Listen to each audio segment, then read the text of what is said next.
Hi, I'm Amy Pack with Homeschool in the Woods. I often get asked about supplies. What kind of supplies do I need to have on hand for the projects that we're going to be doing in whichever study it is? And although we do list our supplies per project, it's kind of hard to put together a list because you might be using a project per child, or you might be using a project as a group, or you might be picking and choosing and not necessarily doing all the projects anyway. But there are some supplies you're going to want to have on hand in general just to have for our studies or anything else you might be doing. I've kind of broken these down into primary, secondary, and then all the extras, the unique ones. So, all right, what do we have? We have different forms of adhering. Let's start with that. So, clear tape is something that everybody usually has on hand, and you know what it's usually used for. But this is double-sided sticky tape, and this is really nice because it has an adhering stickiness on both sides. This is great when you're trying to tape paper to paper or lap book projects within a lap book. It's definitely one that we use all the time. Another thing to stick stuff down is your liquid glue and glue stick. Now, I'm a little bit picky about the glue sticks that we use because I have used the washable with my kids in the past, and the problem is that over time they can dry up quicker and pop off. And especially if you're putting together a keepsake, a timeline notebook, something like that, you're going to want those figures to stick down well. So try to look for the permanent glue sticks. We actually have a video on how to stick down things and keep it nice and clean, so you might want to look for that. Another thing is pencils and erasers. You can, of course, want to have these on hand. You usually do as a homeschool mom. For coloring in, though, I recommend using colored pencils. Now, the reason for this is because, especially if you're doing something like a timeline figure where it's small, you want the kids to connect to the image. It just makes that event or that person more memorable to them. And the way that they can do that is by getting into the details, and it's so much easier with colored pencils. Of course, you want to have a stapler on hand, scissors, some form of a ruler, and also this ruler can double as a straight edge and paper clip as well. And what you do, this is used for scoring as well. You're going to use a paper clip to score paper and help get a good fold, and we have a video on that as well. All right, when it comes to stock, you want to have white paper, color paper, white cardstock, and colored cardstock as well. And the thing about that is there's a little bit of something to remember when it comes to the stock itself. If you're going to be using it to print on and you want to be able to do a variety of colorful things, try to stick with mostly pastels or colors that are lighter because you're going to have text or images coming out. And it's much easier to see those things when it's on a lighter stock. But it doesn't mean to ignore the colors or the bolder colors anyway in the long run, because you can use these for gluing things down onto as well. So same kind of goes for the cardstock. But with cardstock, you tend to usually end up using these more for pages in a lap book or backgrounds on cards that are going to have other things added to them. Often things like turning wheels or slider bars, you need a heavier duty paper like a cardstock. But white is also really important to have on hand because a lot of things get printed onto this as well. Now, these are generally the primary things to have, but there are some secondary things to think about having too. And one is, and this could actually almost go on the primary list as well, because if you're doing notebook, you're going to be 3-hole punching just about everything. But also then a single hole punch. And this comes in handy a lot of times with projects, especially if you're going to be using things like fasteners. We do a lot of things with wheels and turning things, anything that can turn. So having both fasteners, paper fasteners, and a single hole punch is important.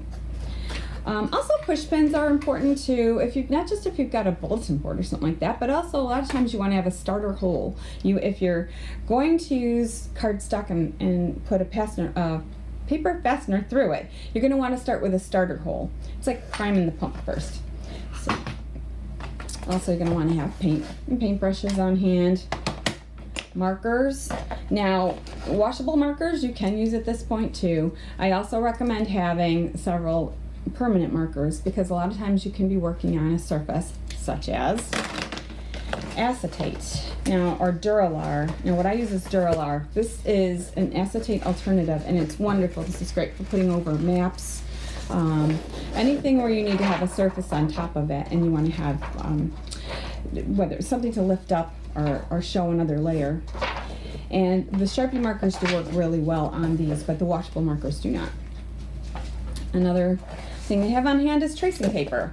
And this is great for when you want to be able to have a child try something out first before they actually make a permanent image, whether it's lining something up, but doing a drawing on top, seeing if something's going to fit. So just tracing paper is just good to have on hand.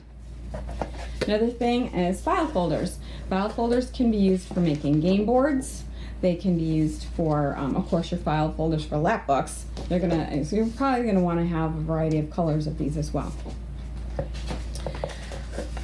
I like to have pocket folders on hand because also if I'm working on a particular project, I will use this to hold all the components to it until we're ready to go. And as a teacher, it's nice to have it because then you can actually say, okay, today we're doing this project on the Conestoga wagon and westward move it. You can put all your printables in there, all the stuff you need to, so you're ready to go, your text, all that kind of stuff too.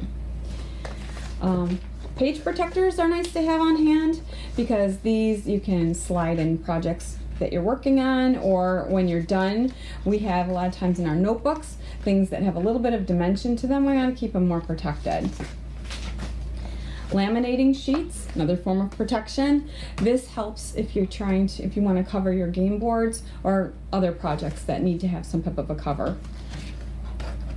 And finally, of course, the 3-ring binder. This is a go-to for notebooking.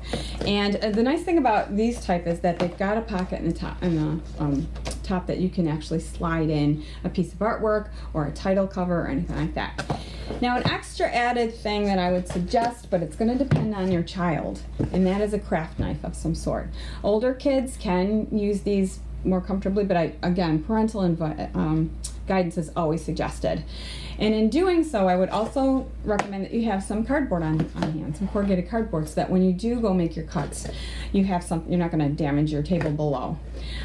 It's also a good idea to have your child have some type of eyewear, whether it's goggles or something on, so that it's just a little bit more protective for them to use the craft knife.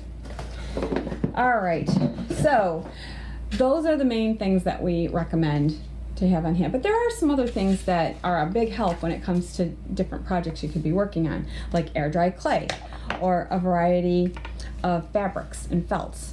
Glitter is always fun to have on hand, although this thing tends to get all over the house, but that's still a lot of fun. All right, ribbons and string, plaster of Paris. We do a lot of projects, especially in our Renaissance and Reformation, or ancient Greece and Rome with frescoes and all kinds of things like that. Buttons and beads, spray paint, especially if you're working on, say, a Greek helmet or a Roman helmet, or there's a lot of things that also call for spray paint. Foam core. Now, if you're not familiar with foam core, I think they also call it craft board or foam craft, something like that, at the craft stores and things like that carry it. And it's a thicker board. It's about 1/4 of an inch thick, but it's nice for creating a level where you have something sticking out in front of another piece. Almost just gives dimension. So the list could go on for that. And of course, you're going to want to take a look at each of the projects and determine if there's unique items like that. But that's not always the type of thing you want to have hanging around all the time. We have specific shelving that holds all of that here, but it's nice to have those types of things for the kids to experience too. So, thanks for watching. Ignite a love of learning in your child and be sure to do it hands-on. For more helpful tips and ideas to encourage your child in your homeschool, be sure to check out other videos that we have and subscribe to this channel.